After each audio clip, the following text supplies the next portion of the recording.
What's up? What's up?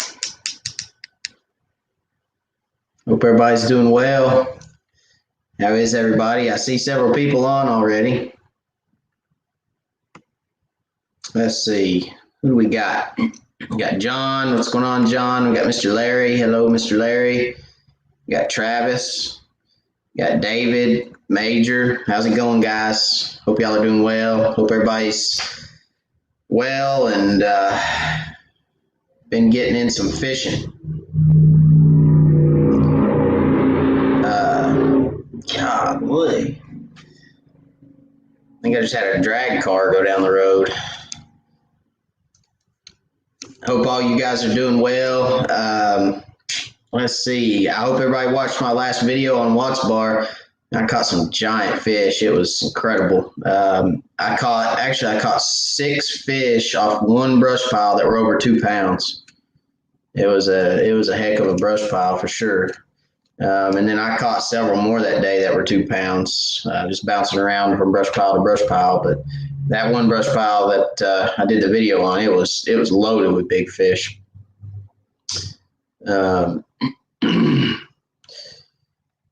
If you guys are leaving comments, I think my comments are behind. I think. Yep, they are. Let me get my phone going. I can see you guys' comments for some reason on my phone quicker than I see them here on my broadcast. I'm not real sure why that is, but got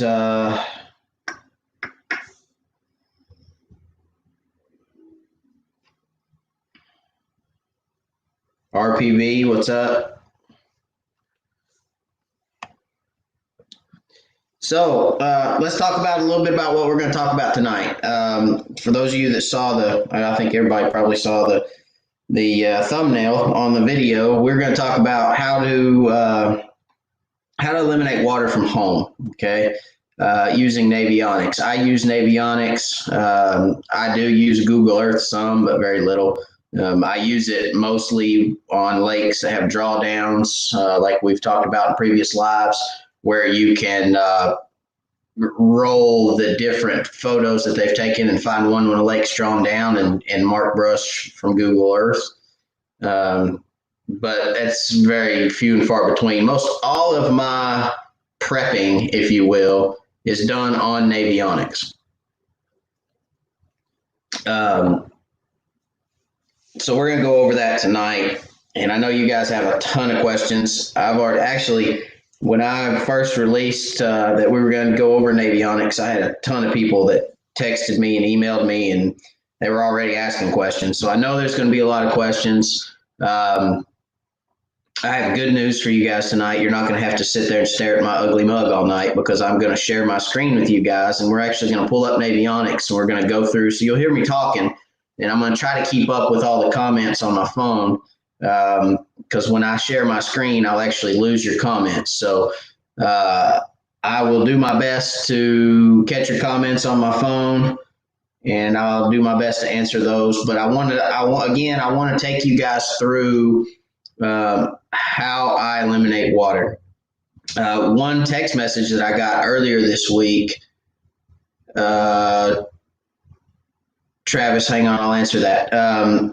One text message that I got earlier was from a gentleman, and he said, can you explain why you can you look at an entire lake and explain why you pick a certain area? I don't necessarily pick an area, because I pick a ramp that I want to go out of. And then once I say, okay, I really want to go to this ramp, maybe it's a ramp I've never been to, or maybe it's a ramp that I hadn't been to in a while. That's kind of, conditions, what time of year, spring, fall, winter, summer, they can dictate areas of the lake. But if there's fish in the lake, there's crappie in the lake, they're generally all over the lake, in my opinion. There are some lakes where, like Douglas, you don't want to go way up in the river in the winter. because you're going to tear a lower unit off your boat. So there are areas that you'll stay away from, but if there's crappie in a lake, they're over the entirety of the lake somewhere, depending on what depth they're in.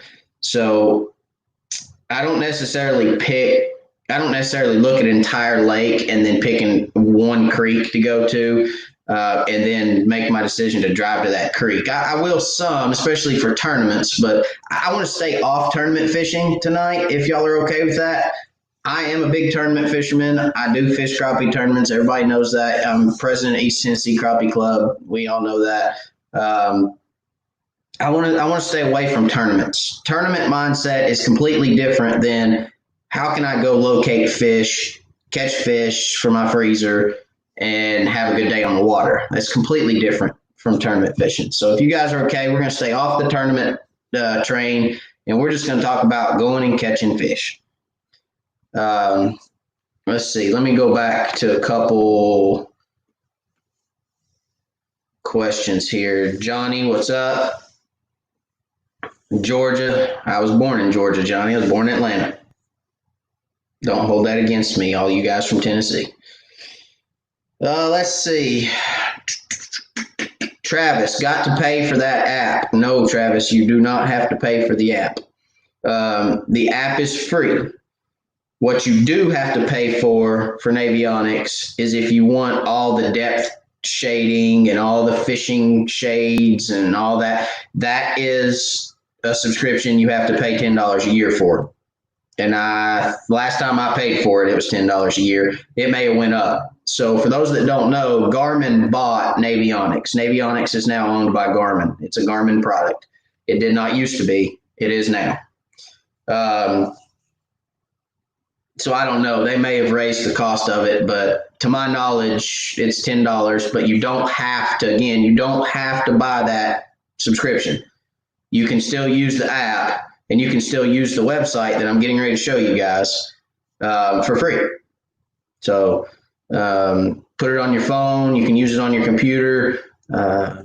You can take it to the lake with you on your phone as long as you have if you have your location turned on for your phone, it'll actually follow you around the lake. So your cursor will follow you around the lake, GPS. Let's see.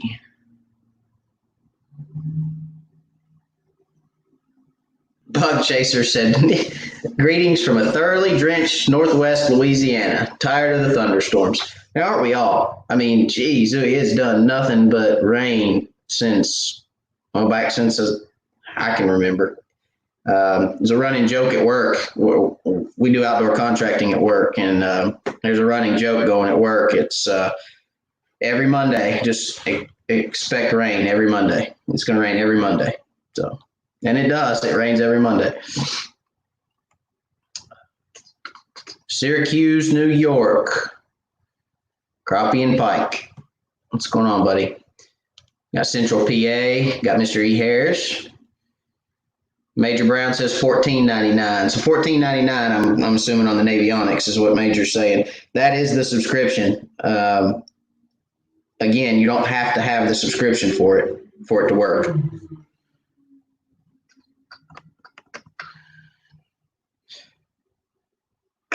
Robert, welcome. All right, so you guys bear with me because we hadn't shared a screen before on here. I've done a lot of presentations with screen sharing, so I understand how it works, but I want to make sure that you guys can see me. So let me get this set up here.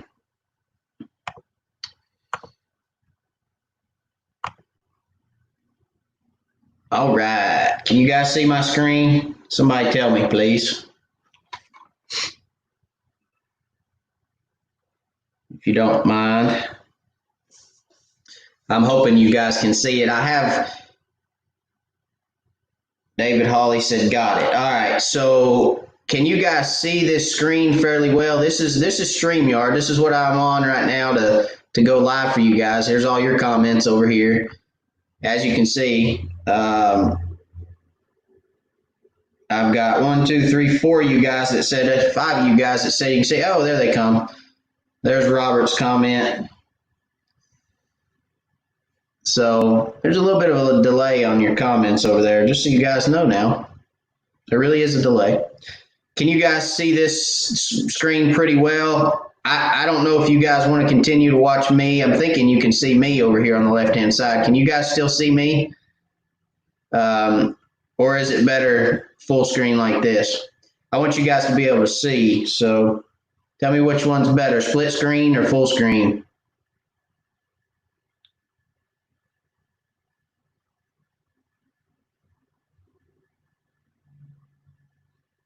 Larry said pretty small. That better? Full. Full is better. All right, we're going to go with full. Full is best. All right. So just so you know, when I go over to Navionics, I'm going to be working just off my phone with your comments, okay? So bear with me. All right, you guys like my cursor? I even blew my cursor up for you so you guys can see my cursor better. Big old orange thing. I changed the color, blew it up.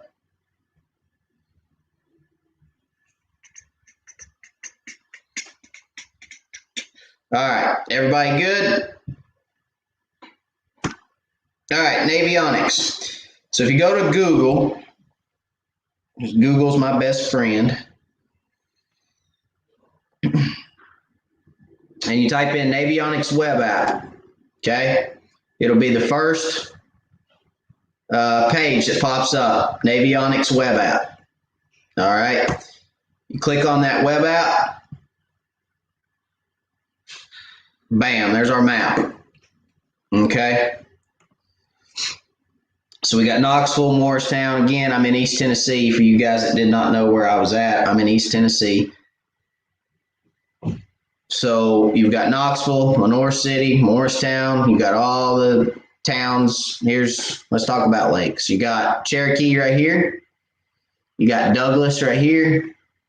You got Fort Loudon down here around Knoxville. Lenore City. You got Loudon, Tellico splits right here. So this is Loudon up through here. This right here is Tellico. Okay.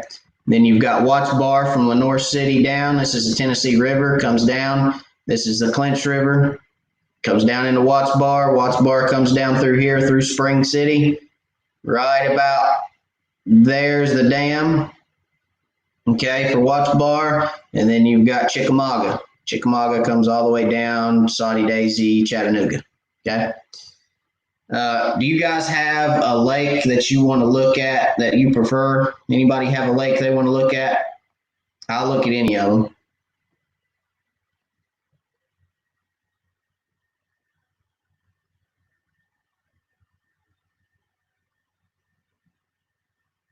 Anybody?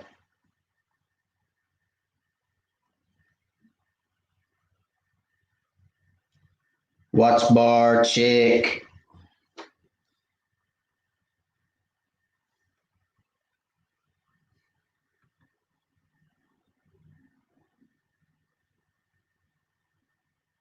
Lake Eufaula, Oklahoma, Travis says. Norris, High Falls. Let's stay in East Tennessee if y'all don't care. Travis, I'll try to do Lake Eufaula. Maybe me and you can get on sometime and do Lake Eufaula together. Just the two of us. But let's try to living life. Okay, here's my wife. She's being a smart aleck. Living life with Laura. She says Norris. She knows that I don't like Norris. Norris is the Dead Sea, and I struggle to have a relationship with Norris. So sorry, Laura. No way, Jose.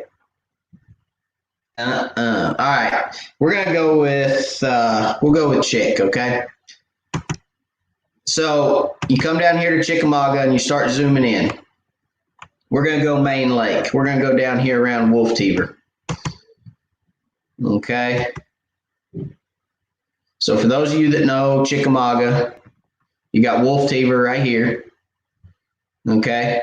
You got Chester Frost over here. This is Chester Frost. You got the river comes down. You got then it comes all the way down around down to the dam, right? So here's your dam right over here. Here's Chickamauga Dam. So we're going to stay right around in here. All right, let's zoom in. So as you can see, as you zoom in, you start seeing more and more contour. Okay? And Navionics tells you a lot of different things. So just right off the rip, you can see a road bed right here. You can see this has some stumps out here. You can see a road bed that cuts across here. You see road beds here.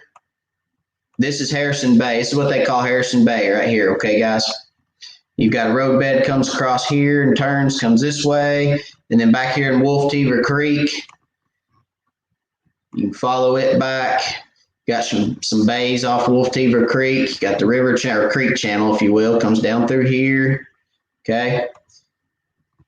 Wolf Teaver Creek splits off. You can see docks. You got all kinds of docks. Now, let me tell you guys a little secret. This is going to be the one secret I give you for the top secret that I give you for the live, okay? You zoom in on this dock right here. That's as far as you can zoom in, but see this little green plus sign? You hover over that, get right over top of it, click on it, and you hit this little question mark. Oops. Hit that little question mark. See that little green plus sign right there with the little fish? It says Crappie Dock. That's because some Navionics user at some point in time, well, on Sunday the 25th of January in 2015 at 14:51, he caught crappie off that dock. And he marked it on his Navionics and said he caught crappie on that dock. So that's going to be my little tip of the night. You see something like this, always look and see what it is. And it's not just, let me zoom out, I'll find another one. It's not just one. A lot of times you can roll around, let's see what this one is, and you can find fishing hole. Somebody marked fishing hole. Now they don't have their information on there, it just says fishing hole, but somebody marked that at some point in time on Navionics. So if you have a Navionics account, if you pay that $14.99 and you find a spot where you catch a lot of fish, if you mark it on your Navionics, everybody and their mother brother who has Navionics is going to know it. Just 411. But there's a lot of guys that use it to mark waypoints. So if you come up here, somewhere around here, there'll be fishing right here. See this little fish? You click on that little fish, hit this question mark, fishing facility, fish attractor. You can mark or find a lot of stuff in these creeks. Here's another one right here under Chickamauga Lake. There's another one right here, fishing facility, fish attractor. There's two right there. Here's a little plus sign out here. What's this? Graveyard Point. I'm not sure what Graveyard Point is, but Graveyard Point. So you can roll around on these lakes and you can see a lot of stuff. Here's one right here that people mark. Fish attractor. Okay? That's my tip of the night. Now, let's talk about how to eliminate water. Okay? So if you're looking around and you see stuff like this in Harrison Bay,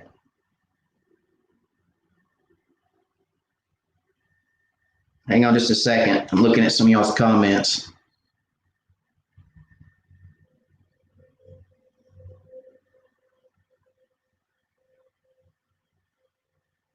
John said, wow, well, crap. That's pretty good, John. I guess you've been marking stuff on your Navionics then, huh, buddy? Yeah. It's I probably shouldn't put this out. Actually, I may hide this video afterwards because I use a lot of people's stuff when that they mark. I use a lot of it. Travis said his app says $21.99 subscription. Like I said, Travis, Garmin bought Navionics, so the cost of that app could have went up. I'm not too sure. My subscription doesn't run out for another 4 or 6 months. So, all right. So let's talk. Let me show you guys another trick. So, see how if you look at the contour lines right here, okay. These contour lines are spaced apart pretty well. One thing that you can do, if you come down here to this little Navionics symbol, there's two different types of contour lines. You've got Navionics and you've got sonar chart. So right now we're on Navionics. If I change this to sonar chart, well, this is a bad example. Hang on. Let's go back. That didn't really change much on us. Let's go to a different lake. I want to show you guys this on a different lake. So if your lake, let's go to Teleco. So if your lake is not high def in Navionics, if they don't have high def of your lake, what are we on? We're on Navionics. Okay. If they don't have high def of your lake, it's going to look like this. Okay. This is Lauderdale Cove on Teleco. They do not have high def on Teleco. But if I change this to sonar, see how much that changes that lake? You get a ton of contours. So if you look here, you've got basically 5-foot increments. You've got 5, 10, 15, 20, 25, 30, and so on, all the way down to 40 feet, 45 feet. But if I change this to sonar, I get 1-foot increments. Okay, guys? So if your lake is not HD, if it's not high def, you can flip over to sonar chart, you can get 1-foot increments. So you can really see how steep this falls, and it really accents that creek channel right through here. Okay? So let's stay right here for just a second on Lauderdale Cove. If I decide I'm going to go fish Teleco, and I'm going to launch, let's say, out of Clear Creek, which is right over here. So you got Clear Creek, which is right here. Let's say I decide I want to go Clear Creek Recreation Area. Let's say I want to launch out of Clear Creek, and I want to fish this side of Teleco. Okay. Let's say I run over here to Lauderdale Cove. Sorry. Let's say I run over here and I think, well, I want to look around in Lauderdale Cove, see if I can find any structure. Where would I start in Lauderdale Cove, right? First thing I'm going to do is I'm going to go right here to my menu, and I'm going to figure out what time of year is it. So is it spring, summer, winter, fall? What time of year? Let's just say let's say it's spring. Okay. In the spring, I told you guys last week, I like to fish staging areas. I like to fish staging brush piles. I don't typically fish shallow on the bank. I like to find those big females that are staged, waiting on it to get right. And then I like to catch those big females that come back to the staging area after they spawn.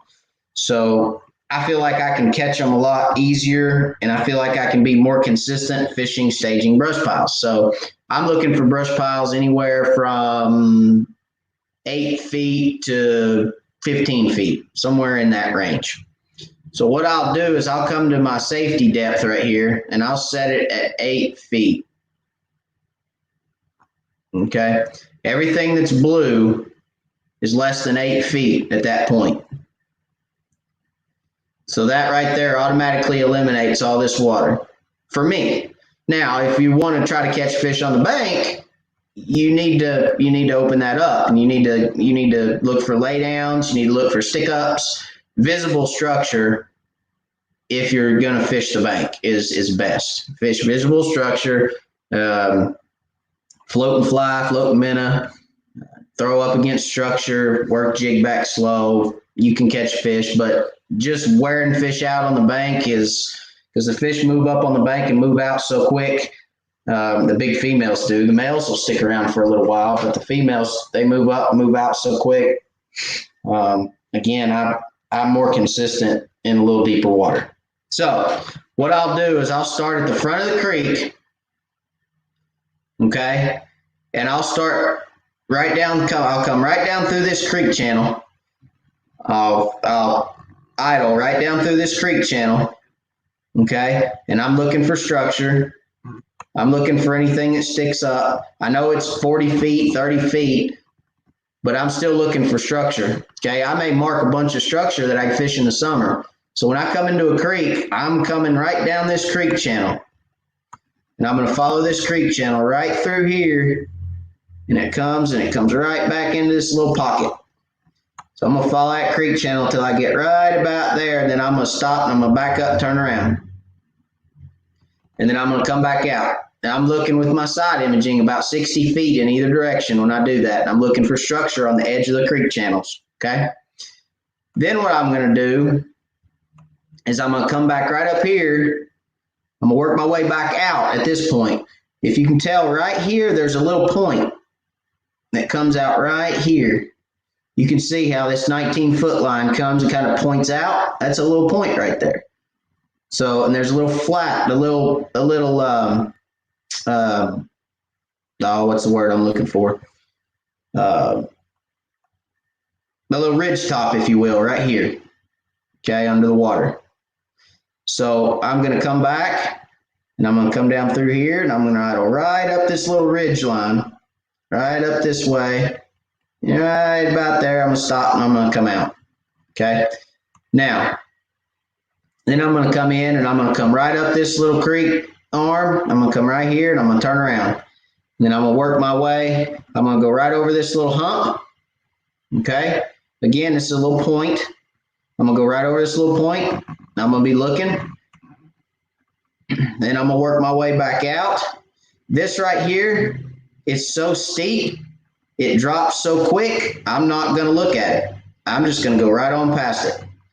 Okay. And then I'm going to come right back out here. See this long point that comes out right here? See how these lines are spread apart? These are real close together. The closer together your lines are, the faster the drop. Okay, the steeper the grade, if you will.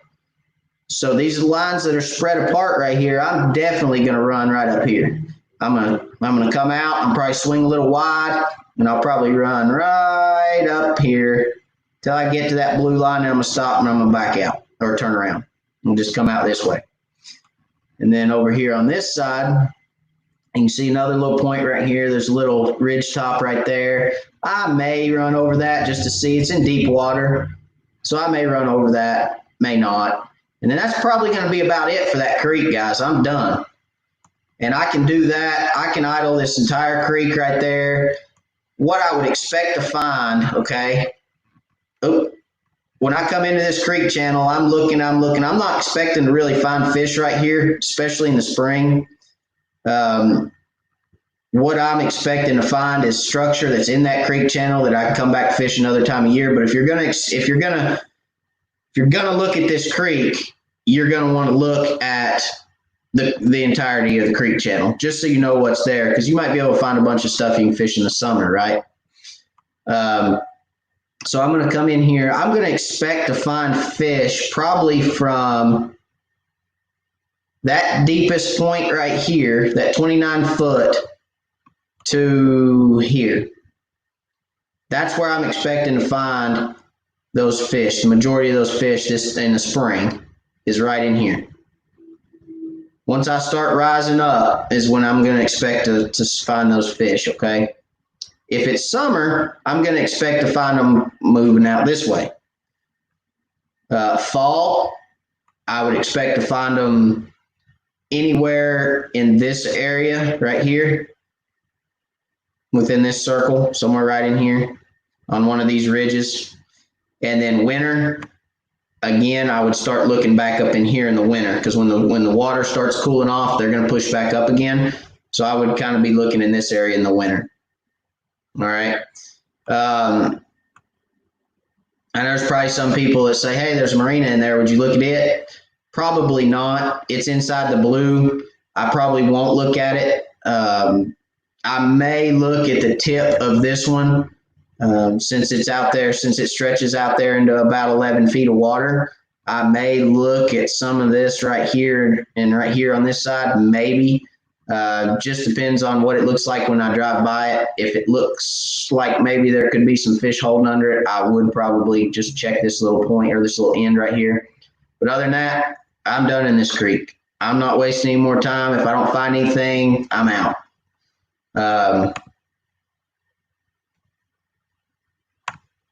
So let's move up to the next little slough here. So these little sloughs like this right here can really be good.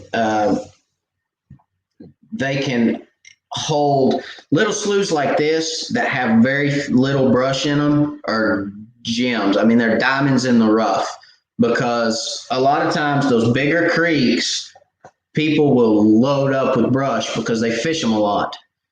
And it scatters the fish out. So something like this right here that is very small, that has one well-placed brush pile in it, can load up with fish. Don't ignore these little pockets. If I'm looking at this little pocket right here, again, for springtime, I'm going to come in, I'm going to run right up this creek channel, right up this depression, if you will. It's really not a creek channel, but I'm going to run right up the middle, right up through here, and I'm going to come right up this little point. And I'm gonna get right there to the blue, and I'm gonna stop. I'm gonna back up. And I'm gonna turn around. And what I would do in this pocket is I would come right around just about 20 feet outside that blue line. Okay, and I'm looking on my side imaging for any structure, any brush. I'm gonna come right out here, and then I'm gonna come turn around, and I'm gonna run 20 feet on this side of the blue line. I'm gonna come right around through here, right around here, and then when I get back to the middle, I'm out. If I find brush, I mark it. If I mark it on my side imaging, I'm going to turn around, I'm going to come back to it, and I'm going to try to go right over top of it with my down imaging. If there's fish, I'm fishing it. If there's no fish, I've got it marked. I come check it again at a later date, and I'm out. Hang on just 1 second. I'm going to check you guys' comments here.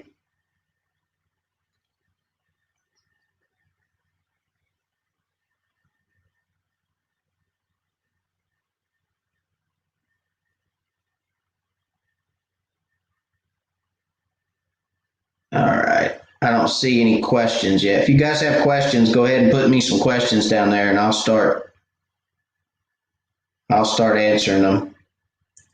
I hope you guys can still see me here. Let me check.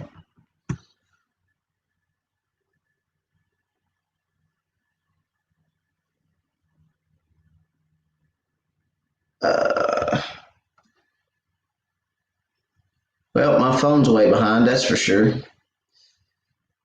Let's see here. I put out 21 brush piles and marked them. Yeah, Navionics. On what lake, John? Hang on a minute. Let's go find some of John's brush piles. Wow, sonar, that's an awesome tip. Thanks, Buck Chaser. All right, good deal. Larry says I'm still live. All right, so yeah, back to the little pockets. Don't ignore them. You can live. I can idle into this pocket, idle around here, turn and idle around here, probably 5 to 6 minutes, and I'm out. I mean, it doesn't take any time for me to scan that creek or that little pocket, and I'm gone to the next one. Okay. So if I'm looking for a pocket that, or a creek arm or a creek or a pocket that I think somebody would put brush in. Let's go right over here. If I'm looking for something that I think, oh yeah, absolutely, there's people drop brush in there. I'm looking for something that's got a spawning flat in the back, spawning bay in the back. This is 8 foot and less. You can bet there's probably spawning fish. I want it to get off the main river. Something like this is perfect because the river runs north to south right down through here. So with this bay tucked back in and actually coming back up to the north, you can bet that there's fish that spawn in the back of this bay every year because they're not subjected to any current at all for any reason whatsoever. So you can bet I'm looking for some kind of spawning bay that's going to be in the back of that creek. And then I'm looking for a good, consistent mid-range depth for as long as it'll hold it. So this creek holds 8. At the edge of the blue, it's 8. It never gets down below 19 right there. And it comes 19, comes all the way back out to right about in here. That says 19. So probably about right there is 20. So it carries 8 to 20 feet for a good distance right here. That's what I'm looking for, because this right here, if you can find brush in this area right here, you're going to find staging crappie. Because fish are going to move in, they're going to stage, and then they're going to push back in here to this spawning bay, and they're going to spawn. Then they're going to come right back out here in this deeper water, and they're going to set up a post-spawn pattern. Okay. If I was going to idle this creek and look for structure, again, I'm 60 feet, 50 or 60 feet out either side with my side imaging. I'm going to do the exact same thing that I've told you guys I would do earlier. I'm coming in here, I'm running right up the creek channel till I hit 8 feet, and then I'm probably going to turn and I'll probably work my way 20 feet outside this blue line. I'll work my way down. There's not really any predominant points. There's a little point right here, but it's not really predominant. So I'll probably just run right down outside this blue line. I'll come right down through here till it starts getting real steep. Then I'll come across the creek and I'll run up this way. 20 feet outside that blue line, I look and look. I hit that center again, I'm out. So it really doesn't take long to look in these creeks and get an idea of what you're looking at, or get an idea how much brush is in them. So let's find a real predominant point here.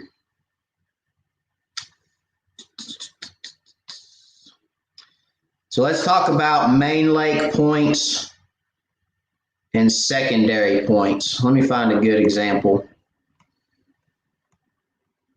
Here we go. Again, this is still Tellico Lake. So let's talk about main lake points. Right here's the river channel. This is the main river channel for the lake. Comes right down through here. Okay. Here's a main lake point. It's just as it says it is. It's main lake. It's right out on the main lake. That's about as predominant of a point as you're gonna get. I mean, that is a giant point right there. Here's another one on the other side. Here's a point. This is a deeper point, but it's still a point. This point comes from the bank all the way out. So you're going to have every depth range all the way to the river to 40 feet. So you're going to have a wide range of depth. This one right here is deeper. Okay. This one goes from, it looks like about 30 to 38 feet. So that's real deep. That's probably deeper than I would ever fish for crappie. But let's move back over here on this one. Again, it's real steep right here. The lines are real close together. But if you look right here, there's a little saddle right here, or top flat area right there, and then it gets real flat right here on top, and then it's flat right here on top. Okay, so if I was wanting to put brush on a main lake point, it would be right there. I would drop my brush pile right there on that point, and you can bet that there would be fish stacked on that brush pile. I would idle over it because I don't have a depth on it right here. Let's see if it'll pop up. Nope. I don't necessarily have a depth on it right there, but I would probably idle over it to figure out what depth it is. If it was below 20, if it was below 25 feet, I'd put a brush pile right there. Now let's talk about a secondary point. Secondary point is going to be a point inside the creek. So like right here. So if you come inside this creek, okay, come down, come in the creek, this is a secondary point. If I've ever seen one, that's one right there. You can bet that if there was a brush pile, it'd probably be right there on that secondary point. I'll always make sure to check points really well. If it's a really predominant point that's real steep and you can only see one side at a time, I'll come and I'll idle up this side of it, and I'll turn around and I'll idle down this side. Or if I get too shallow, I'll just turn around and come back out and idle up the other side. But I want to make sure I check both sides of a point. Okay, main lake or secondary. Secondary points in some of these larger creeks, like this is Back Creek. If you come in Back Creek, you can see on the sonar chart, you got your creek channel right here, comes back in Back Creek, winds around, okay? Creek channel comes all the way back, just keeps coming, keeps coming. There is points everywhere in Back Creek. You got a point here. Everywhere this creek channel bends, right there, there's a point, long point comes out right there. This right here would be a killer spot for brush. Actually, I think there's a brush pile sitting right there. So, actually, no, it's over here. I'm sorry. It's right where this starts coming up. It sits right there. So, there's a point right here. These are all secondary points. There's a point off the main lake. There's a point right here. These are all great areas to look for structure. There's a top right here. It's real flat. That'd be a great place. So you can see, you can identify a lot of areas and eliminate a lot of areas from home before you get to the lake. And then when you're on the water, you can take your Navionics. If you have a Navionics card on your in your fish finder or depth finder, you can take your phone or just take the knowledge that you've learned at home, and you can put your map on your depth finder, and you can just follow suit to what you've already know and what you've already looked at home, and you can really let's see where we at. You can really make your time on the water a lot more worthwhile, and you can eliminate a lot of stuff, and you can be more productive and more efficient on the lake. Let's see if does anybody have any questions so far?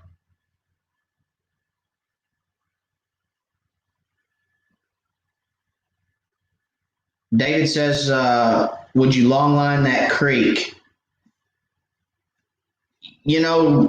I would, David. Actually, I have. If I was going to longline, I would probably, if I was going to troll this creek, I would probably not troll that creek channel because it's so deep. I mean, you're looking at when the water's up. When it's down, it's about 7 foot shallower. But if I was going to longline this creek, if I was looking to longline troll, I would come back in here. I'd follow this creek channel, and I'd look for me about 100 or 200 yard stretch. Something like this right here. So you have creek channel comes around, and then you've got a little secondary creek here and a little secondary creek here. I would probably long line right up this little secondary creek channel, and then I'd probably come right up this side, right at the base of that slope. I'd come right down through here. I'd turn. I'd come right down through here, and then I'd just work my way over here. I'd come right up this little creek channel. I'd turn around. I'd come right back down and just repeat the process. You might come up this side this time and then come around. But I'd work this area, something like this right here, that's got a little bit more of a mid-range depth. Again, when fish are moving in and moving out, yes, fish will follow this creek channel. Creek channel is like a state highway. The main river channel, think of those as interstate, Interstate 75. And then your creek channels, like I said, you got your state highways, and then you've got your just your city roads or city streets, these little creek channel or these little creek arms that branch off the creek channels. So fish are going to use this to travel, but they're also going to use these in and out. This is going to be a little spawning bay back here. They're going to spawn back here. So I would probably look in this area as opposed to out in that deep water.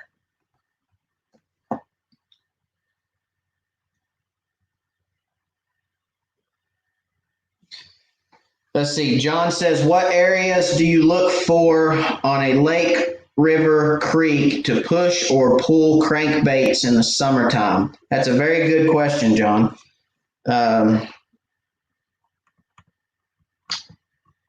Push or pull crankbaits in the summertime. Let me see here. Let me think of an area that I know.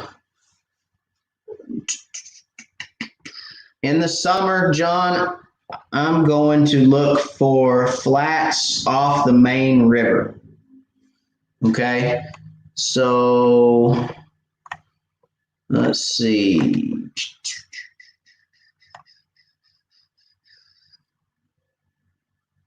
Let's see. Something like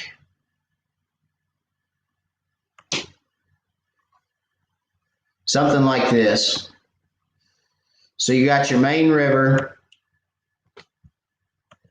Let me get my bearing here, make sure I'm in the right place. That's Island Creek. Hang on just a second.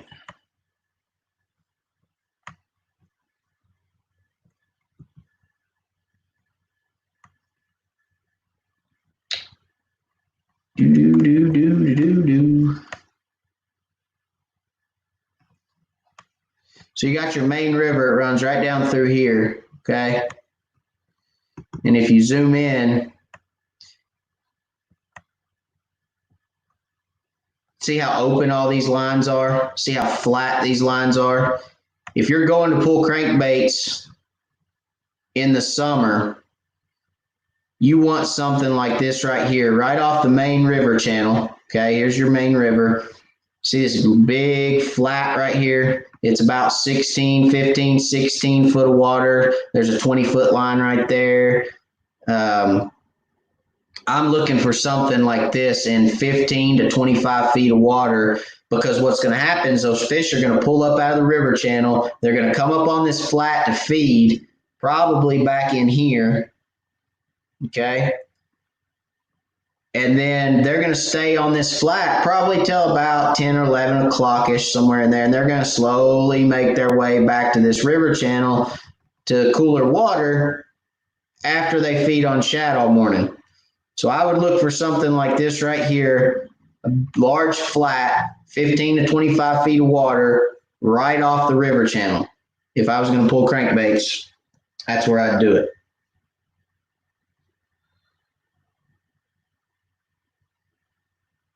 So Buck Chaser says, on a flat spot on a point is the best place to sink the brush right beside a steep drop off. The best place to put brush would be on the flat area itself. Let me go back up here. I know I'm jumping around a lot. I'm sorry. I want to go back to this point right here. So this is that main lake point again. So buck chaser, if I was going to drop something on this point, I'm looking somewhere right on this flat area, somewhere on this flat area right here, or depending on what depth I want it in, or I'm going to go right here on this flat area. It's not necessarily, it doesn't have to be right on the edge of the drop. Where it drops down and meets that flat area, it doesn't have to be right against it, because I have dropped a lot of brush and I've noticed that as long as you get it around that drop, the fish will find it and the fish will hold on it. Okay. Because they can pull off that brush, they can run right over to that drop and they can follow it around just like a if you walk out your front door, you follow your sidewalk out to your truck or to your garage or whatever. The fish can do the same thing with a drop off. So if you put brush there, they can jump over on that drop off and they can follow that drop off around to wherever they want to go. But it doesn't necessarily, to answer your question, it doesn't necessarily have to be right beside it.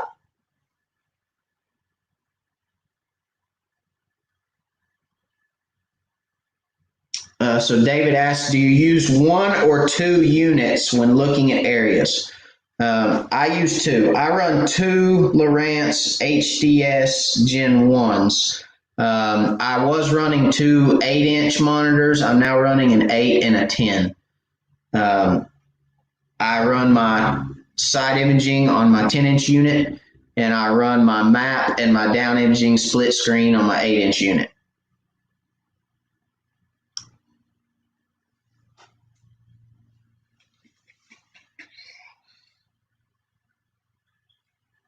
One side, gentle slope on. So Bug Chaser said some points have a steep drop off on one side and a gentle slope on the other side. You're right, some of them do. This one right here somewhat does. This is going to be a little steeper on this side because it's on the main lake side than this drop slightly. You can see these lines are a little further apart right here.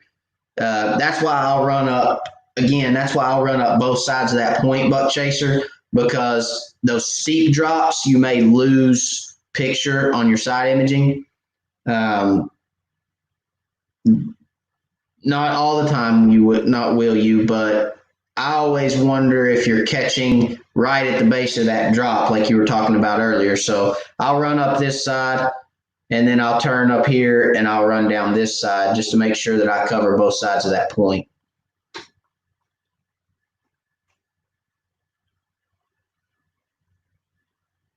Baker asks, can you push crankbaits? I'm asking for a friend. Yeah, you can push crankbaits. You have to run a bottom bouncer if you push crankbaits. You've got to run a, I guess I could have made this full screen for you guys. Sorry about that. You can push crankbaits. You have to run some type of inline weight if you're going to push. I run a 3. I push, but I push out of the back of the boat. I mean, I kind of do an improvised pull, if you will, is the way I pull crankbaits. I actually have a video pulling crankbaits. You guys can watch that. I run an inline, a 3 ounce. I may have been running 2 ounce the day I did it. I can't remember now, but a 2 or 3 ounce inline weight with about a 3 foot leader back to the crankbait, and I pull them straight down below the back of the boat. So watch that video and that'll answer your question, Baker. Eddie Gregg said, how long will they be on the bank? That's a good question, Eddie. So in a previous live, we talked about this, and I'm going to come back to you guys for a second so you can look at my face. All right. So how long will crappie be on the bank? So males will move up first and they'll prepare the bed. And then the female moves up when the bed's ready and the conditions are right and the stars align and the moon's good and you know, everything. I almost said something that I probably shouldn't say. I throw that thought away. The female's going to wait till everything's perfect, and then she's going to move up. She's going to lay eggs. Male will fertilize them. Female pulls out. Male stays there. He will protect the fry. That all happens in a matter of, well, I'll take that back. The male, when he moves up first, he'll probably be there a week preparing the bed. But from the time the female moves up to the time the female moves out, it happens a day tops. She's there, she lays, she's gone. Then the male stays, the fry are born, they're out. 5 to 7 days after the eggs are fertilized, they'll hatch. 5 to 7 days after that, the fry's gone. So it's all happening pretty quick. And that's why a lot of guys, they say, well, I caught them on this bank last week. Where'd they go? They're gone. That's because when you caught them there last week, they were probably protecting fry. The fry got big enough to leave. They left. The males left. So it happens really quick. And that's part of the reason that I don't fish the bank a lot, because it happens so quick. They're there, they're gone. It's easier and more effective to fish those mid-range depths where they stage for pre-spawn and post-spawn, and they're there a lot longer. There may be a female sitting on a brush pile in 10 feet of water. She may sit there for 3 weeks, especially in East Tennessee with the temperatures changing and the lakes going up and down and the sunlight warming and you know, the cold nights cooling, the cold fronts coming through. She may sit out there on that brush pile for 3-4 weeks waiting on it to get right. So you can catch I feel like I can catch a lot more fish, a lot bigger fish for a longer period of time out there in those mid-range depths.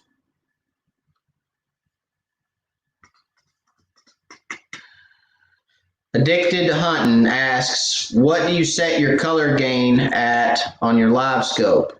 I don't mess with my color gain. Addicted. I don't know that I've touched it since I got my unit, to be honest with you. I can look and let you know, but right off the top of my head, I'm not sure. Whatever comes, it's not on auto. I know that. I don't have anything on auto, but I'm not sure where my color gain's set at.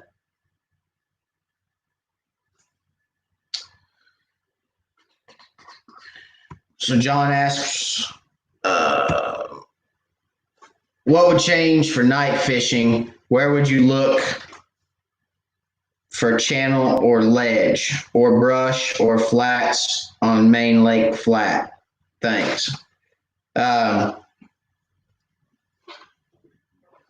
used to do a little night fishing. I don't anymore, mostly because I have young children. I've got a 13-year-old and a 4-year-old, and if I fish all night, I still have to be up all day. I can't sleep with a 13-year-old and a 4-year-old. So, but if I was going to look, let me flip back over here.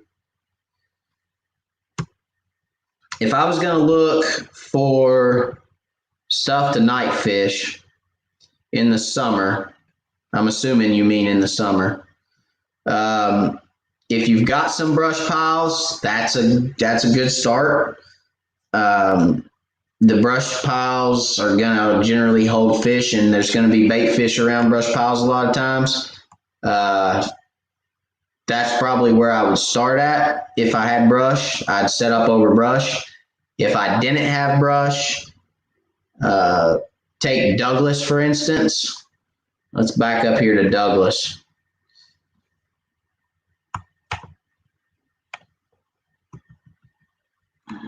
Let's go to old Muddy Creek. There's got to be some stuff in Muddy Creek, right? Is this Muddy Creek? Yep. All right.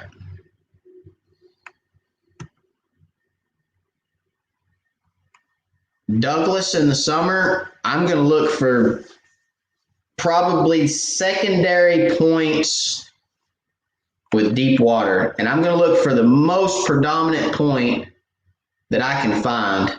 So I'm going to come right back up in here. I'm going to look at these branches. I'm just going to kind of come through Muddy Creek, and I'm going to look for these little arms. There's a real big long point right here. That's not a predominant enough for me, though. I'm looking for something that just jumps off the screen to me. This one jumps off the screen to me. This one has a mark on it too. Let's see what this says. If it'll let me.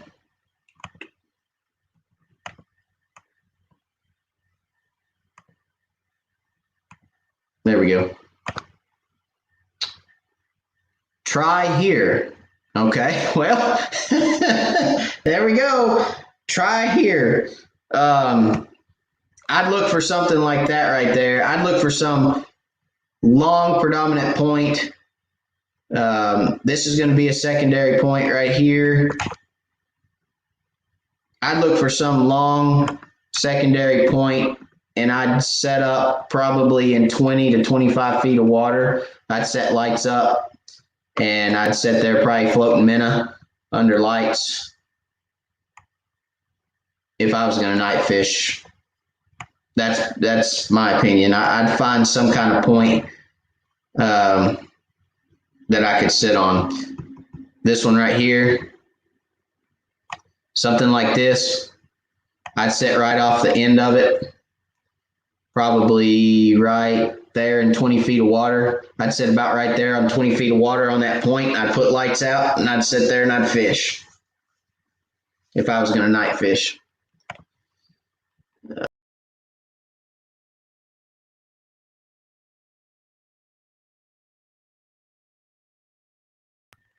Hey, how's it going? Hope everybody's doing well. I'm back. All right.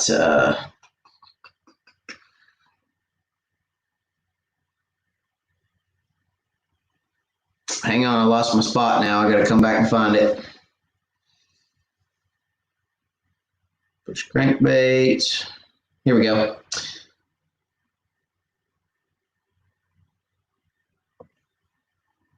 All right, David. What steps do you take when you go to a lake with which you're unfamiliar? That's a very good question. So let me switch back over here. So if I go to a lake where I am unfamiliar, all right. Travis, what lake was that you wanted me to look at? Travis, you still with us? Lake Eufaula, Oklahoma. I have no clue where that's at, but anybody know where Lake Eufaula in Oklahoma is? Where's Oklahoma? Here we go. Oh man, how good is that? I'm lucky. Better be lucky than good. All right, David. So, golly, what do I keep doing that for? All right. Lake Eufaula. Oh my goodness. Never looked at this lake. You think I probably have because I went right to it. Never been on this lake. Springtime. First of all, I'm going to go back to my Navionics chart, which didn't help me much. I was hoping to take a little bit of the noise out, and it did. It took a little noise out. When I first look at a lake, I try to look at it as simplistic as I can. This lake's deep. That's the first thing I'm going to say. This lake's deep, or this end. This is a dam, okay? So I just kind of familiarize myself with the lake first. So you got the dam here, deep water, 60 to 80 feet, 40, 60. Okay, malfunction. So again, 60, 40, 60, 40, 60, 40.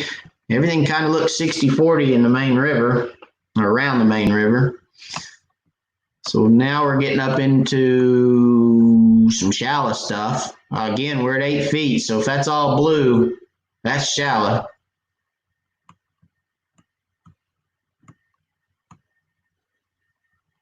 8 to 10. It's shallow up in here. I'm not sure what creek this is. I guess it's probably 7 Mile Slough, Snake Creek. Okay. So I'll just kind of go through here and I'll familiarize myself with the lake. So I know the dam's over here. And if I was going to fish this lake in the spring, yeah, let me look down here a little bit.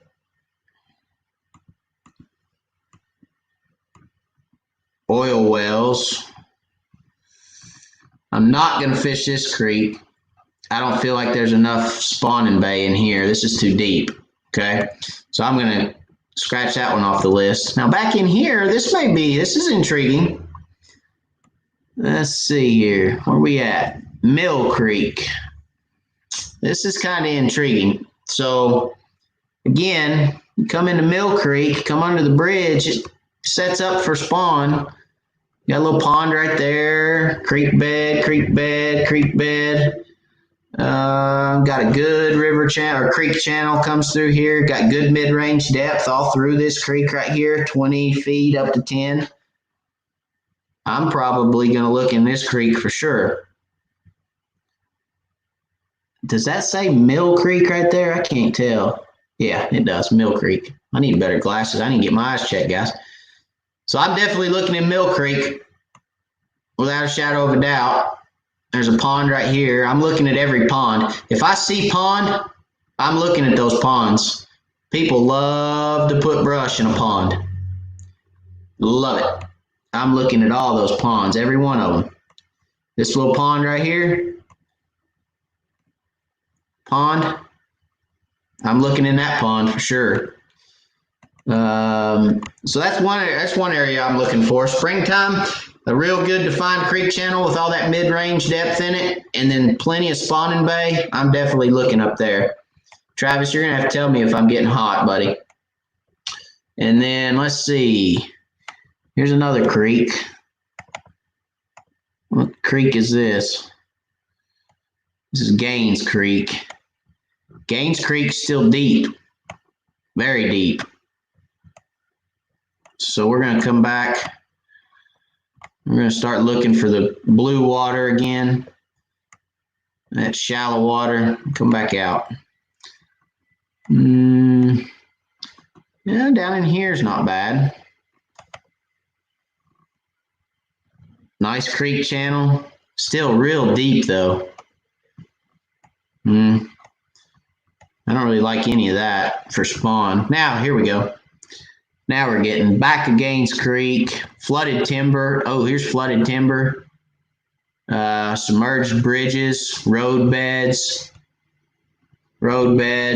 Creek channel comes back through here. Still a little deep on this side of that creek, but on the back side of this bridge, boy, it gets good. A lot of mid-range depth in here, 20 feet. I'm coming back in here, definitely Buffalo Creek, Gaines Creek, Buffalo Creek. I'm definitely coming back in these areas. I'm going to do the same thing. I'm going to idle around. I'm going to look for structure. I'm going to stay out here in this white area. See these creek beds right here, guys, that are dotted? These little creek beds. When I come back here to idle around, obviously this is a foot. Good night. That gets you hurt right there. I don't know if you can even get back here. Travis may tell me you can't get back there. I don't know. It looks like you can. It looks like you can come around this edge right here. It's shallow, but looks like we can get back in there. Anyway, back to these little creek beds. These little creek beds with this dotted line, I'm going to follow those, okay? I'm going to come in. I'm going to idle. I'm going to follow these, and I'm going to look for structure in that little creek bed. Most of the time, it's no more than a little dip. It's just a depression. It's not really a very, very defined creek bed. It's just kind of a depression, and you can really find a lot of structure in those little depressions because people see that on the map and they put stuff there. This right here, see where these two intersect? That's a hot spot for brush. You can find two little creek beds like this that intersect. Not only is there going to be natural brush before they flooded a lake that just kind of congregates in that, but people are going to see that, and they're also going to, because fish will follow these creek beds, and they'll set brush out in these creek beds where they intersect. So these intersections, always check an intersection too, okay? So I'm coming down in here, and I'm going to do some looking down in here. But if I was going to fish Eufaula Lake tomorrow, is this where we were at? You got shallow flooded timber. You got a nice creek channel. This is where I'm coming. Snake Creek.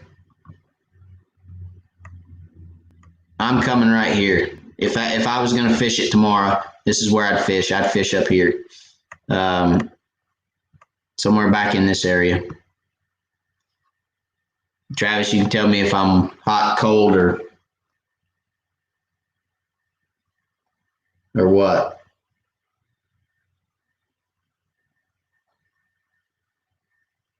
Crowder area. I don't know where Crowder area is at, or I'd look. But that's what I'm going to do. If I'm approaching a lake I've never been to before, I'm going to think, what time of year is it? I'm going to look at my depths. I'm going to see, what the depths in the lake look like. I'm going to avoid any areas that, are very, very deep, especially during the spring. Now, if it was summer, I'd look at this lake a little bit different, and I'd say, okay, I need to look in 30 feet or less. So all this creek channel right here that's 30 feet, up, I'm coming, 15 feet to 30 in the summer. And I'm going to hit, if I hadn't ever been there before, I'm looking at marinas. I'm looking at docks. I don't see a whole, well, here's a row of docks. Let's talk about docks for a second.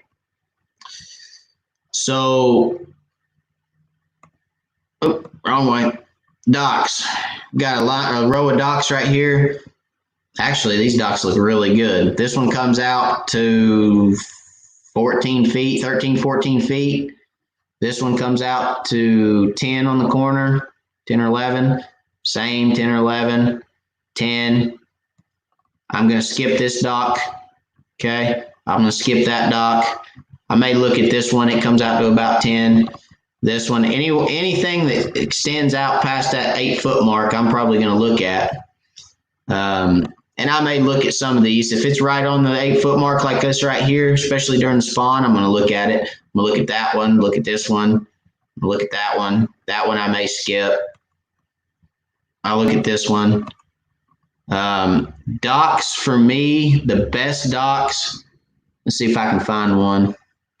Something that sets rather next to, on, or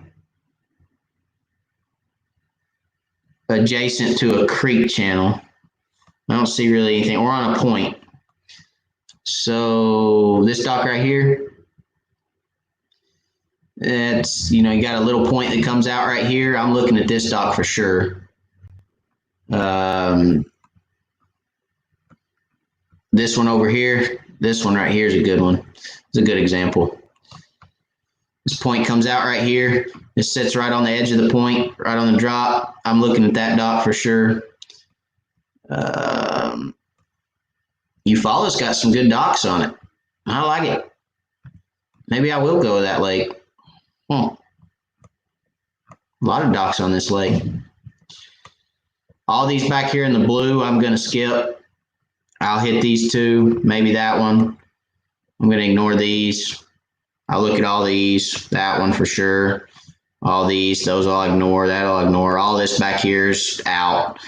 That one's out. I'll look at these. But anytime you can find a dock on any kind of transition or any kind of ridge or creek channel, it's going to have fish on it most of the time. Here's some more stuff. See this point right here that comes out? My guess is this little flat area right here. That's the deepest point, or I'm sorry, that's the ridge top. I'm guessing that this is probably some type of brush pile. Fishing or diving hotspot. I can't click on it. So I'm guessing it's probably some kind of brush pile somebody's marked right there, probably. This one, I don't know what this is. This is shallow, fishing or diving hotspot. So again, Eufaula's got some stuff on it too that people have marked. And I'll come through here and I'll look. And a lot of these, you can click on them and it'll say, you know, caught big crappie or caught bass or something like that. And, you know, the ones where they say caught bass, I just kind of ignore those most of the time. Not to say you won't catch a crappie there, but that's the way I go about new lakes, David. I hope that helps. I'm gonna stop looking at this. I'll scroll around all night looking at it if you guys let me. All right, let's see. Let's go back to our questions here.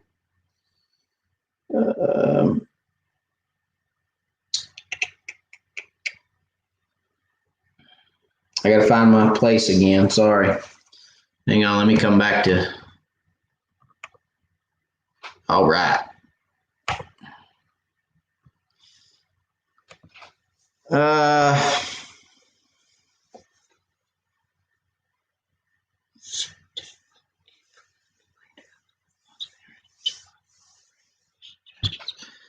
All right. Larry says, spent 2 days out at White's Creek on Watts Bar. Looked shallowish, 7 to 10 feet.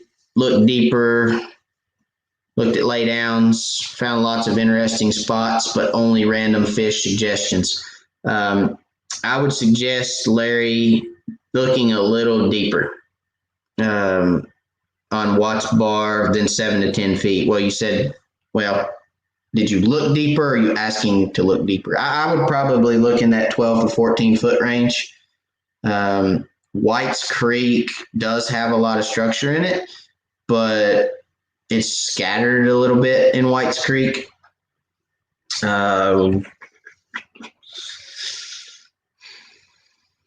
There's some good docks in White's Creek. You can look at some docks. Definitely look at points in White's Creek. A lot of structure on points. I would get on your Navionics and look for your points. I know White's Creek has a lot of structure on points, so I'd probably look for points.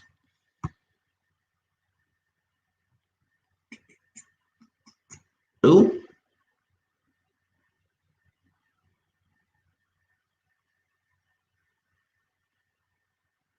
Eddie says, don't be showing everybody my spots.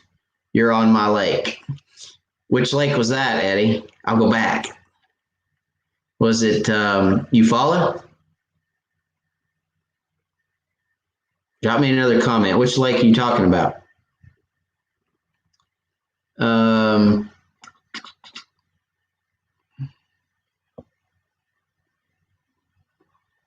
Good question. Where would you go look for fish first after a heavy rain event or a cold front in the spring?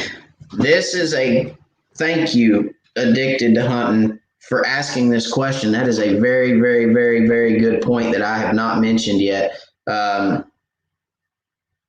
Let's start with cold front in the spring. So cold front in the spring, that is an exact reason it is another reason why I fish mid-range depths in the spring, because cold fronts do not affect those fish.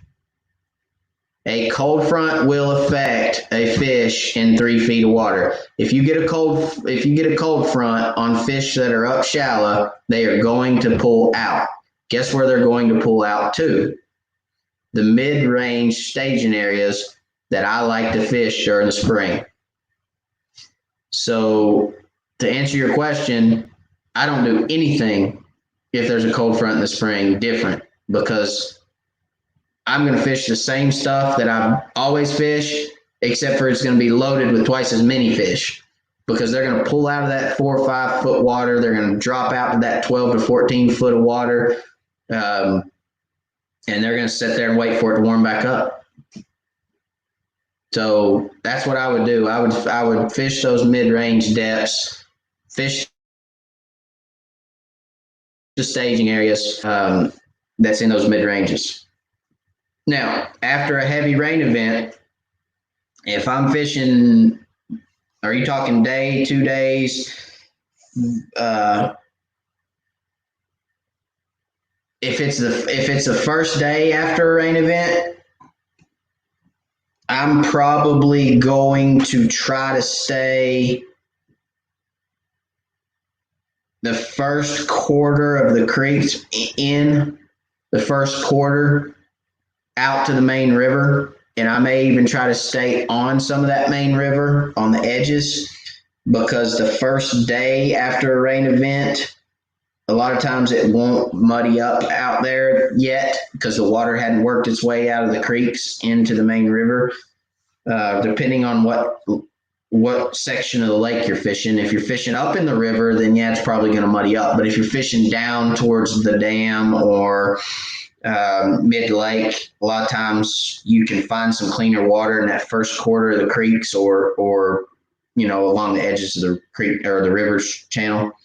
If it's the second day after a rain event, I told somebody the other day, they called and said, what lake should I go to? It's rained 3 inches 2 days ago. What lake do I go to? I said, go to the lake that's pulling the most water. And he said, what? He said, the current will be horrible. I said, yeah, it will be. Current in the main river will be horrible.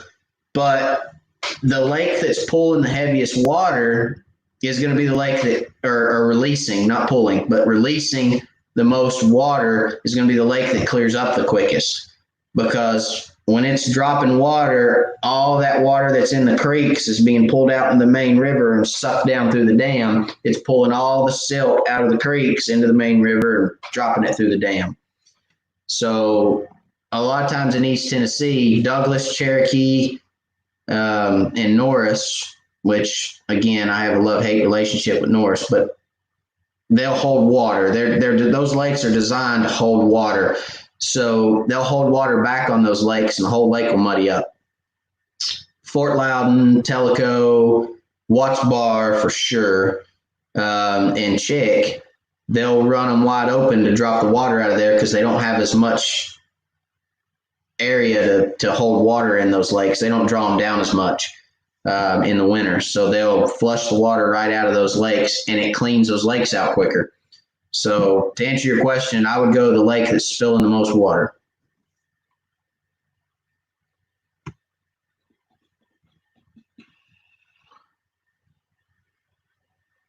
George says, I have a question about LiveScope. I just got mine installed. I have not used it yet. Are you able to see under docks good with your LiveScope?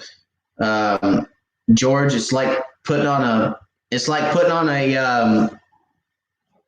scuba diving suit and diving underneath there with them. That answers your question. It's unbelievable how well you can see under a dock with LiveScope. You can see, if it's a floating dock, you can see everything from the float down to the bottom, and if a fish poos under that dock, you'll see it.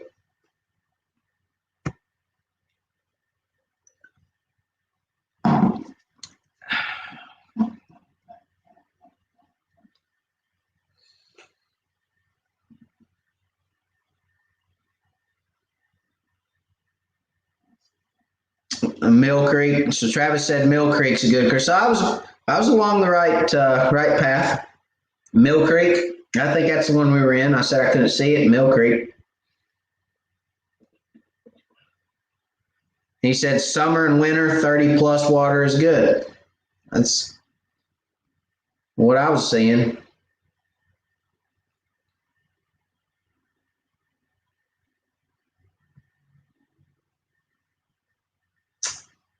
Dun, dun, dun, dun. Virtual college. This is like virtual college fishing course. Thanks, Professor. Learned a lot. You're welcome, Buck Chaser. I'm here to help you guys. That's my passion. I just love helping you guys out. So I know I get long-winded on these things, and we're on for, well, it's been almost an hour and a half now. I appreciate you guys hanging with me, and I really enjoy doing them. I just enjoy helping you guys out. So thank you for the kind comment. And again, thank you guys for everything that y'all have done for me and the channel. And it's just great. I really enjoy, hopefully helping you guys learn something or anything, or if it helps you catch one fish, I'm happy. So, but thank you very much for the kind comments, everybody.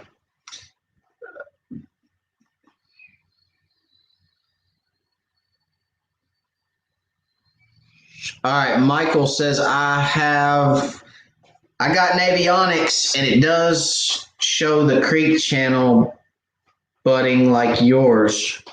Any reason why? Michael, is that supposed to say it does not show the creek channel? Drop me another comment, Michael, and I'll try to answer your question. I think that's supposed to say does not show the creek channel. And what is budding? Creek channel. Yeah, drop me another comment and I'll try to answer that a little better.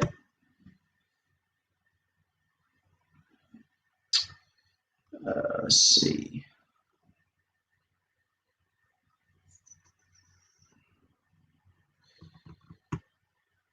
Your new side pole, how long is it? My fishing specialties pole is 48 inches, Travis.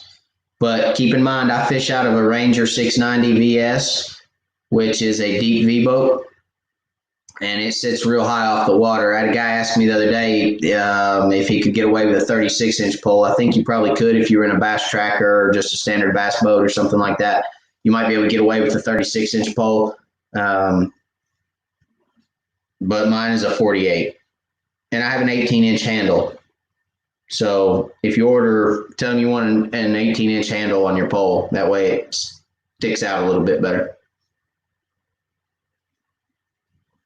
What's up, asleep?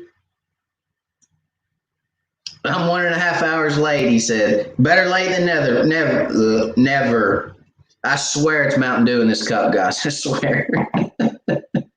I'm slurring my words and everything else. Better late than never, buddy.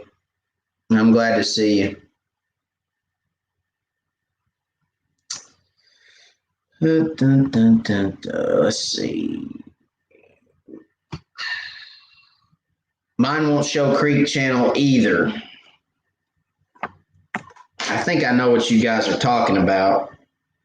Let me look at something real quick. I got it on my phone too. Let's see.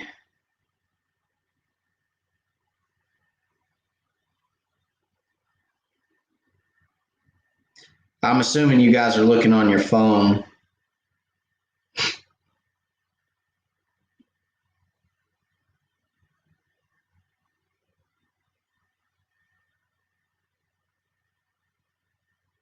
Do you guys have the subscription or no?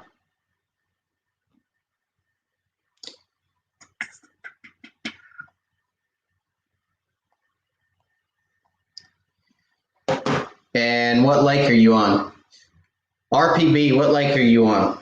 So I can look at the same lake you're looking at.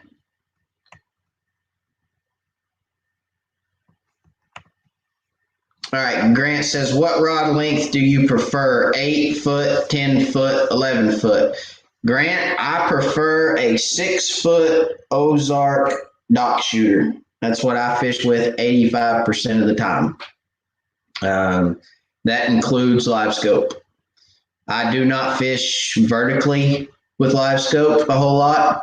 I pitch to my fish. So I'll be 15 to 25 feet from the brush pile. I'll pitch out over top of it. I'll pitch 5 or 10 feet past it and let that jig pendulum down to them. And then I'll bump that jig across. So let's say that the top of your question is the brush pile. I'll bump that jig just like that across the top of that brush pile, and you would be surprised how many fish will run up out of that brush pile and nail that jig just because it's sitting up there on top and it aggravates them. So that's the way I fish. I don't prefer a long rod. I'm short. I'm 5'7", and I'm a $130. So holding that 10 foot 11-foot rod out there all day long, my arm gets sore, and crappie's lazy man's fishing. So that's the way I do it. I pitch out, I let the jig fall, and I use a 6-foot rod. But if I was gonna, to answer your question, if I was going to use one of those rods, I would prefer the 11-footer.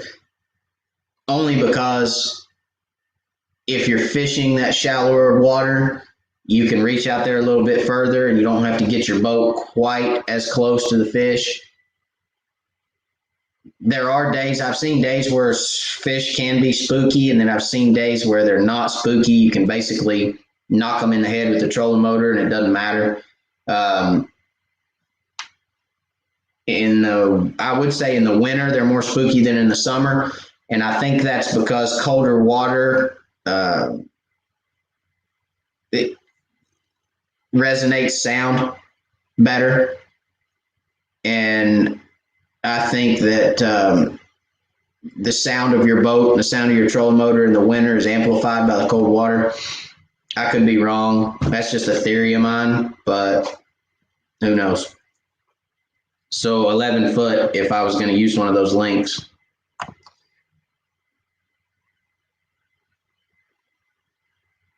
I can't believe you'd even ask that, man. What's wrong with you?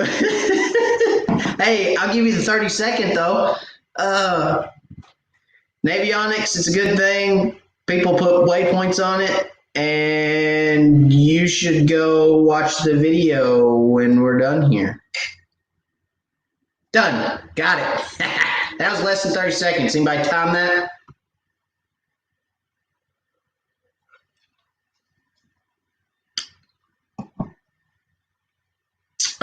Yeah, Robert, thank you. Robert said your video on the Navionics and using the color scheme to locate the right water is excellent. So thank you very much for bringing that up. You cannot use the color scheme on the web app, but if you have it on your phone and you pay for the subscription, they have what they call, and I'll show it to you guys here on my phone.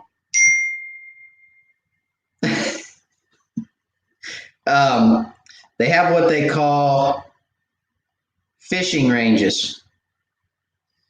Let's see if I can get it to, yep, right there. So right here, fishing ranges, okay? You can go in there and you can turn that on. You can turn on fishing ranges and you can set, say, pink to 0 to 5 foot. You can set blue 6 to 10 foot. You can set orange from 11 to 16 foot. Or you can go in there and pick one color and say, okay, I want to fish 10 to 15 foot water all day long. That's all I want to do is fish 10 to 15 foot. I want to find structure in 10 to 15 foot.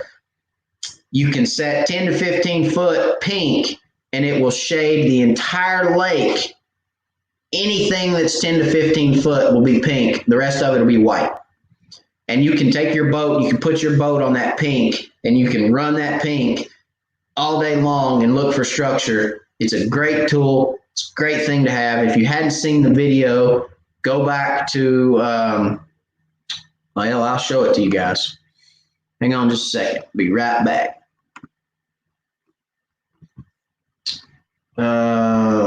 Where's my videos?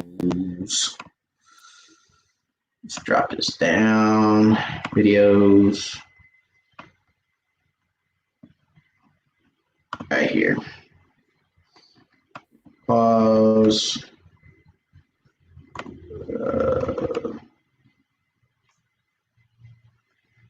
Where's it at? There it is. All right, right here. How to eliminate water fast to locate crappie, Navionics. Watch this video right here, guys.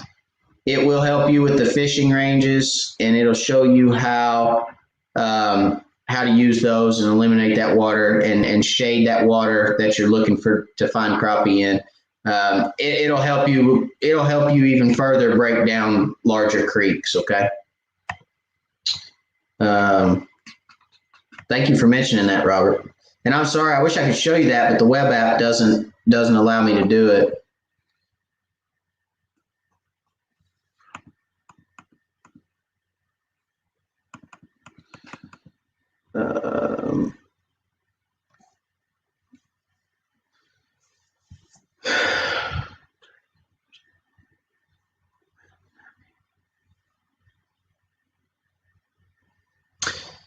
So Travis, yeah, I mean, the homemade pole, it works. It's. I love mine. I actually still have mine. Um, I told the story in one of my lives of my fishing partner and I. We have 3 live scopes. I have one on my boat. He has one on his boat, and we have a portable live scope that's in an ice fishing bag. It's a 93 SV. We wanted to have all the same pole so that the portable pole or the portable live scope system we could use on his boat or my boat, whichever one we fish tournaments out of. Because when we fish tournaments, we use 2 live scopes.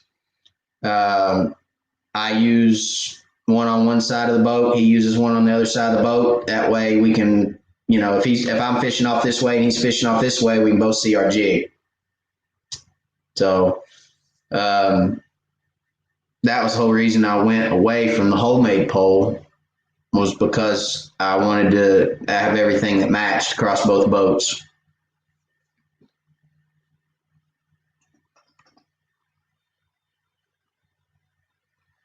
Tuckertown Basin or High Rock, Baden Lake.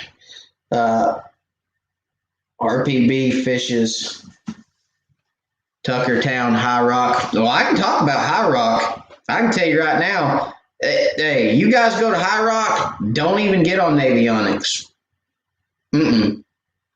Just go put in, for the sake of not making RPB mad, I won't name the creek, but just go put in that lake at any boat ramp and find a dock. That's all you got to do on High Rock. Yeah, that's it. We went down there 2 years ago on a members trip at the club. I'm not exaggerating. We caught 250 fish a day. All 4 days we were there, we caught 250 fish a day. It was insane how many fish we caught.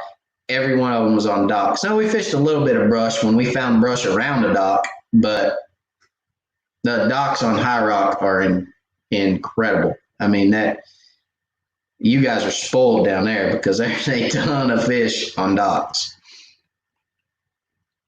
But Baden Lake, I'd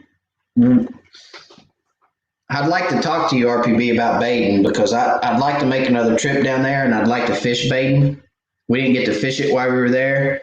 Tuckertown too. I heard that where there's a lot of black crappie in High Rock, there's more white crappie in Tuckertown and Baden. Is that correct? And the white crappie are bigger in those 2 lakes.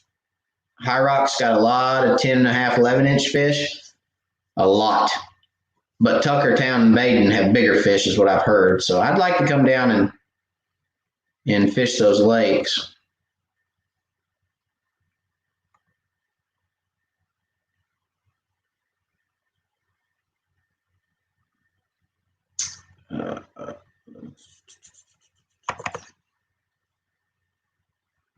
Let's see here. John Bain said, love the dock shooter. I absolutely love my 6-foot dock shooter from Ozark. It's, by the way, for you guys, if you buy an Ozark rod, please use the discount code. It saves you guys some money. Wired is the discount code, WIRED. Use the discount code WIRED. It'll save you guys some money.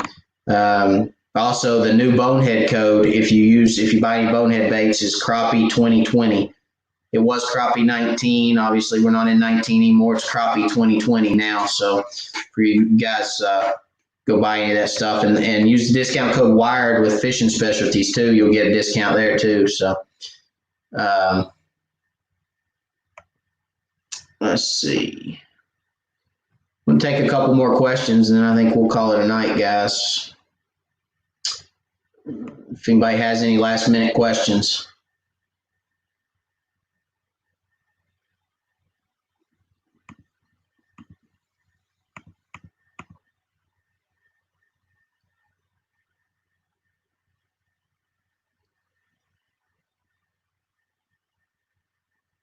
I will sleep. I'll holler at you.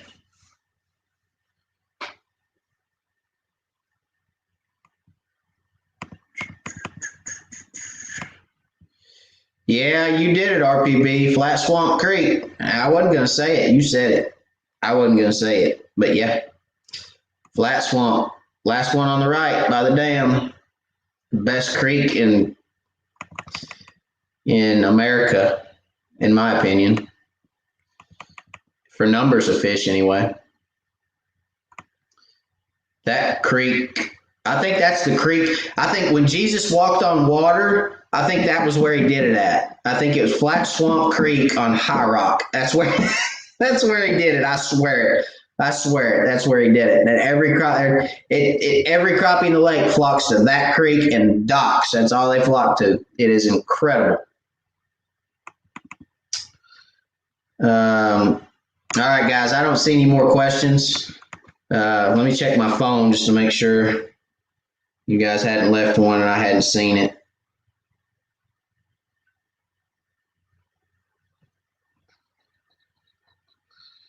You're welcome, Robert. There's one. Robert said he's going to order a pole. Thanks for the discount. PR fishes there a lot. High Rock, yeah, I know PR frequents that lake quite a bit. That's why he fishes docks most of the time.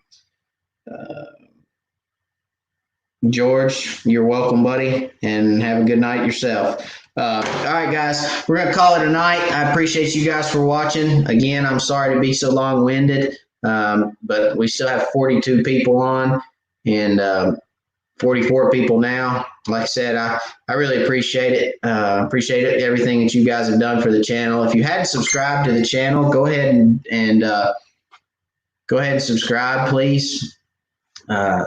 And hit the notification bell. That way, when I post videos, you guys get notifications. And when I put up the live videos, I always put them up. I try to get them up on Monday or Tuesday, what we're going to do on Wednesday.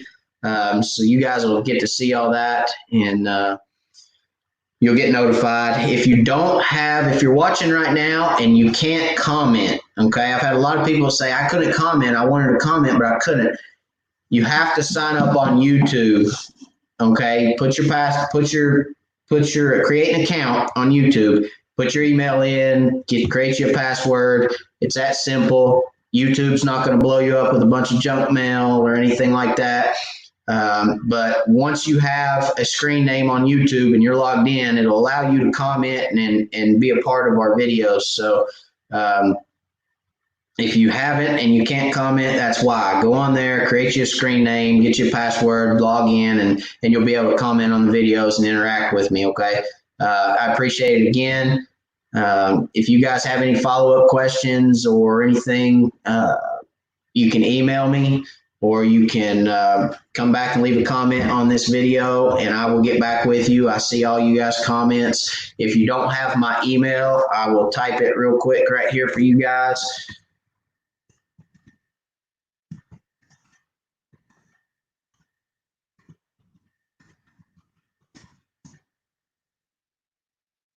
There is my email address. It is usmarine27002400@gmail.com.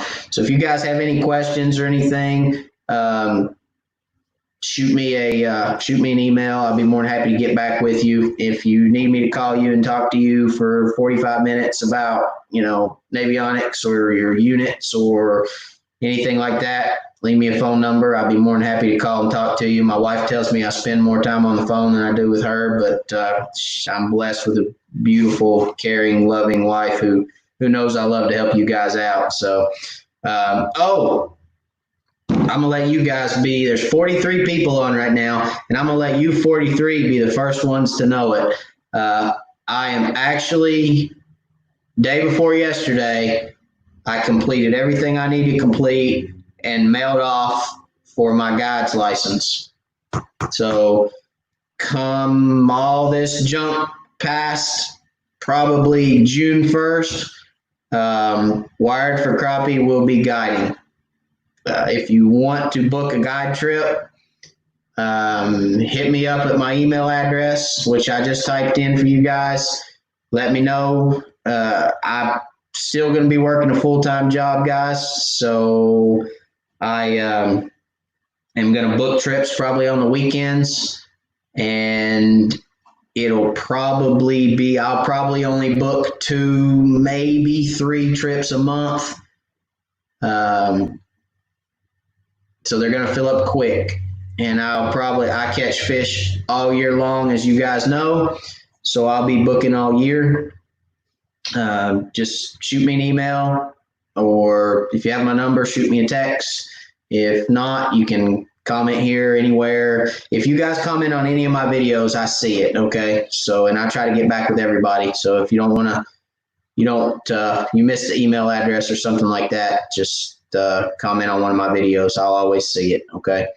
Again, it's not something that I'm going to do full time. It's not something that I'm going to depend on. It's not something that me and my family are going to depend on to pay our bills. Let's put it that way. But it's something that I can further help a lot of people. I can reach a lot of people, and I really feel like I would enjoy putting some of you guys in the boat and just watching you slay some crappie. It's just something that I want to try and see. I think I'll really like it. So it's a way to get to meet some of you guys and get out there and catch some fish. So I will have a guarantee on fish, by the way. If you don't catch fish, you don't pay. So I'm considering putting a limit on it, 15 fish limit. If you don't catch a 15 fish limit, then you don't have to pay me.